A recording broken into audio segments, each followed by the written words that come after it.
What's up, YouTube? Here we go. This is the last video for the build part of the RSX. It was a fun process, and I want to show you guys the finished product.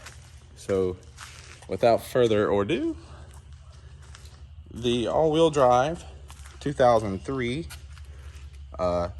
Peak Boost Turbo Kit RSX. As you can see, here's our fitting that we were, it was actually this orb fitting right here. I literally ordered that at the beginning of the build, and it showed up after the whole thing was done. So I don't know if that's worse on showing how slow shipping can be sometimes, or how quickly this actually kind of went. As you guys may can tell, I did CRV rear hubs for the time being. I may still go ahead and do the S1 hubs when they come out, but a local junkyard had these rear hubs, and they sold me the whole thing for $150, like the whole back half of the CRV. So it was kind of a no-brainer. Got them, threw them on. The bad news is the wheel bearings are kind of making noise, so I'm gonna have to rebuild them. I wanted to show you guys, I went back with the center console, and all I did was kind of trimming the little back part of this just a little bit with some scissors, like some tin snips, and that gave me the room I needed to just use the OEM bolt. So it sits exactly where it does from the factory now. No issues with any of that. Also wanted to update you guys. If you watched the video I made on the whole fuel cell thing as far as making the gas gauge work, I was wrong. I didn't short mine out. It ended up starting to work. And so my fuel gauge does work in my RSX with my fuel cell. I'm excited about that and how that came out. I know my battery tie down is ratchet. I'm gonna have to do something. I actually have one. I guess I'm just kind of low on the priority list. That's where my fuel relay is, back behind there. Kind of have that kind of pretty. I know I've showed a couple of these things before. This is the vent for the fuel cell, and that's the return line. Kind of finished product. If you can see, my fittings go straight down. I used a 180 bend to come out the bottom, and then that fuel line runs over there to my pump. I have an appointment Friday with a local friend of mine who's a Honda guy. He has a shop, and he's gonna do my exhaust for me, but I've been driving it for the past 2-3 days.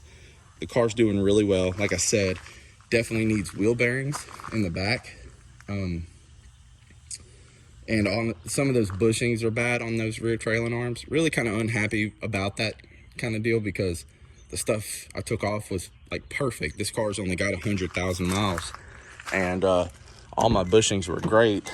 So I kind of replaced them with bad stuff, which isn't really fun.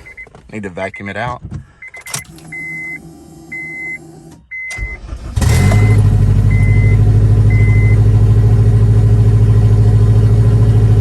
It's actually on E right now. Gas light still works.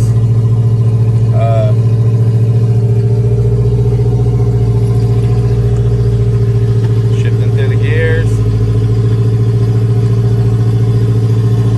Smooth.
pointed at me.